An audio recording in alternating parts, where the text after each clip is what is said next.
হরিদাসপুর গ্রাম। সেখানে বাস করত রাজা, মোহন রাজা। সে একদিন তার কাউয়া ঘোড়াকে নিয়ে গ্রাম দেখতে বেরিয়েছিল।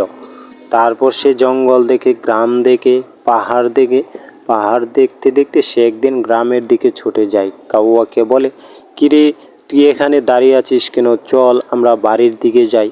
কাউয়া বলল, ঠিক আছে রাজা সাহেব, আপনি যা মনে করবেন আমি সেটাই করব। তা আমাদের গ্রামটা কেমন হয়েছে রাজা সাহেব, একটু বলুন তো। না, ঠিকই আছে। তা অনেক দিন পরে আসলাম তো, তা মনে হলো কেমন জানি একটা উদাসীন লাগে। তা রাজা সাহেব চিন্তা করবেন না, তাহলে আজকের মতো আমরা চলেন এলাকার দিকে জায়গা।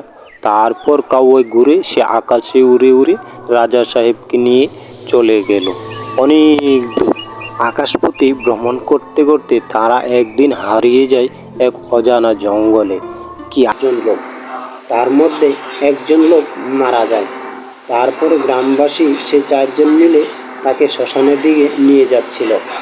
শ্মশানে আরও দুইজন লোক ছিল, তারা থাকতো সবসময় মানুষকে পোড়ানোর জন্য।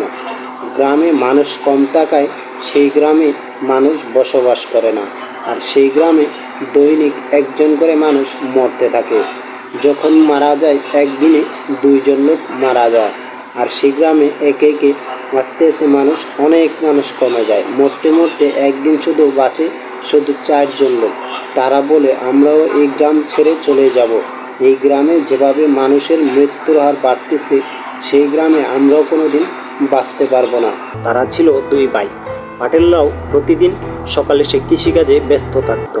একদিন সে কলা বাগান এবং বিভিন্ন ফসল ক্ষেত সে দেখতে গিয়ে দেখে জমিতে বীজ দিতে হবে। তারপরের দিন সে জমিতে বীজ দিতে গেল। তারপর বীজ দিতে দিতে সে সব ফসলে বীজ দিল, কলা বাগান, ধান ক্ষেত এবং আরও অন্যান্য ফসলে দিল। তার ভাই ইব্রাহিম সে টুকরি বিক্রি করত গ্রামে গ্রামে। তারপর একদিন সে চায়ের দোকানদার রঘুনাথের সাথে দেখা হয়।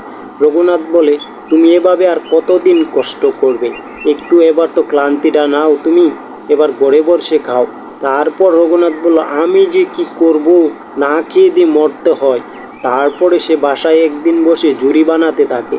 তখন বলে যে সারাদিন শুধু টিভি দেখা। তার বউ সারাদিন শুধু টিভি দেখে ছেলে মেয়েদেরকে নিয়ে। তারপরে সে ঝুড়ি বানাতে বানাতে একদিন সে বাজারে গেল। বাজারে গিয়ে বলতে লাগে যে, তুমি ভাই কালকে জমিতে সার প্রয়োগ করতে হবে, তুমি টাকা দিতে হবে। ঠিক আছে, আমি দেব না, তুই যা।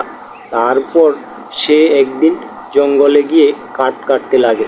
তারপর সে পরের দিন তরকারি বিক্রি করে সে বাড়ি ফিরতে আসে। বাড়ি ফেরার সময় রঘুনাথ চায়ের দোকানদারের সাথে দেখা হয়। কি হলো, তোমাকে তো টাকা দিতে পারবো না এই বছর, তুমি আগামী বছর নিও। তোমার জমিতে যা হয়েছে না, সেটা আমার ভাগ্যেও নেই।